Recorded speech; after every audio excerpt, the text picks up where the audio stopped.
Tuhan yang disembah oleh Nabi Ibrahim, disembah oleh Yesus, disembah oleh Musa, oleh Nabi Muhammad. Kan sama kan Tuhannya? Jadi apa yang membedakan tuh? Yang membedakan adalah Islam datang terakhir tuh. Karena itu Islam menyimpulkan bahwa yang akan datang mengikuti yang terakhir tuh. Jadi finalnya di Quran, seluruh ayat itu. Tetapi simbolisasi tentang Tuhan, kita nggak bisa bilang, coba kita cek, Nabi Ibrahim bertuhan siapa tuh? Kan kita nggak bisa cek, kita mesti andaikan dia bertuhan seperti yang diterangkan oleh Quran. Yesus juga sama. Tapi orang lihat hal yang historis. Yesus itu kedudukannya Nabi atau Tuhan itu. Bagi orang Yahudi, Yesus bukan Tuhan. Bagi orang Kristen, Yesus adalah Tuhan. Tapi kemudian ketuhanan itu dipersoalkan. Mengapa ada konsep Trinitas? Silahkan lihat bagaimana perdebatan teologi di awal abad ke-100 yang menyebabkan ada formulasi tentang Trinity itu. Kan itu debat teologisnya tuh. Saya baca semua itu tuh. Tapi saya tetap menganggap bahwa ya biarkan itu dikendalikan oleh akal manusia yang masih berkembang gitu. Nah, sentimen politik masuk di situ, itu yang saya mau cegah gitu. Kalau saya rumuskan secara filosofi begini. Agama menganggap hanya ada satu ada. Ada yang lain harus dinyatakan tiada. Jadi monoteisme bilang begitu, hanya ada satu ada. Oke, nggak apa-apa, nggak ada soal itu. Tapi bayangin kalau kalimatnya bunyinya begini, hanya boleh ada satu ada, maka ada yang lain harus dilarang ada. Itu menimbulkan problem politik. Kalau kita bisa hanya ada satu ada, oke. Ketauhidan itu muncul dari prinsip itu.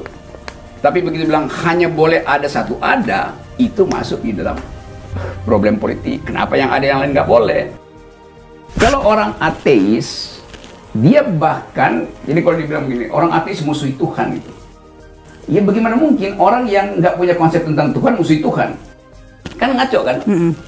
Jadi ateis itu dia nggak punya konsep tentang Tuhan. Dia nggak bilang jelek, dia nggak bilang buruk tuh.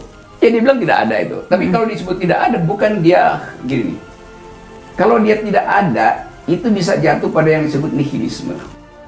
Jadi dia menganggap di dalam ketiadaan itu membuat semua orang merasa nggak perlu bertengkar. Itu ateisme yang nihilistik itu. Tapi di Indonesia terutama, ateis itu dianggap memusuhi Tuhan. Di situ salahnya tuh. Apalagi anti Tuhan. Anti Tuhan artinya dia tahu ada Tuhan kan. Tapi dia anti tuh. Tapi orang ateis nggak menganggap Tuhan itu ada. Jadi ngapain dia musuhin Tuhan? Dia nggak mungkin dia musuhin sesuatu yang dia anggap nggak ada. Lain dengan antiteis. Antiteis itu memusuhi. Kalau ateis bukan memusuhi. Bedanya itu. Antiteis ya satu politik untuk memusuhi Tuhan.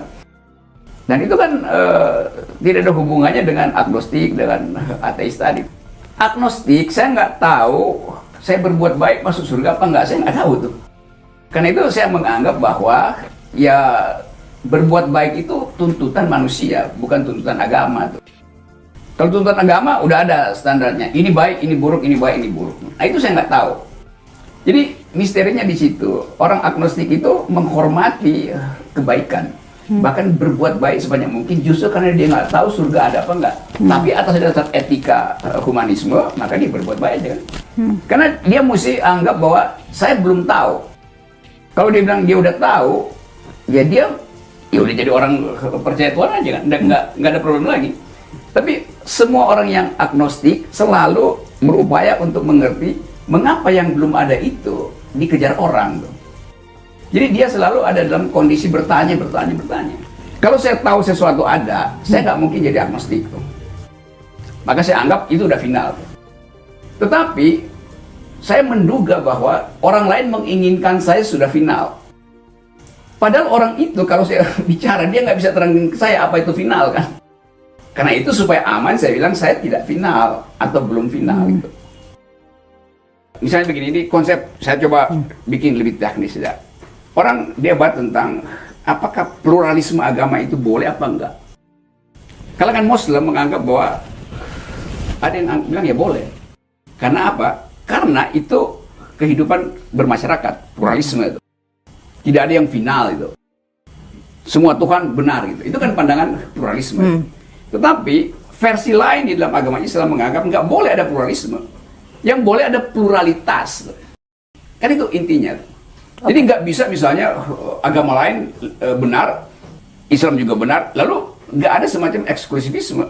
Padahal agama tumbuh dengan eksklusivitas. Gitu. Maka yang lain itu, eksklusivitas artinya yang lain itu mesti dianggap salah. Gitu. Supaya imannya bersih. Nah saya hormati itu. Nah yang ngaco adalah kalau begitu orang masuk di dalam perdebatan politik, doktrin itu juga dibawa, nggak bisa. Di dalam masyarakat demokratis berlakulah prinsip pluralisme itu. Pluralitas itu fakta sejarah bahwa ada pluralitas. Tapi menyebut pluralisme artinya jangan klaim kebenaran. Nah bagi orang yang beragama kebenaran mesti diklaim tunggal.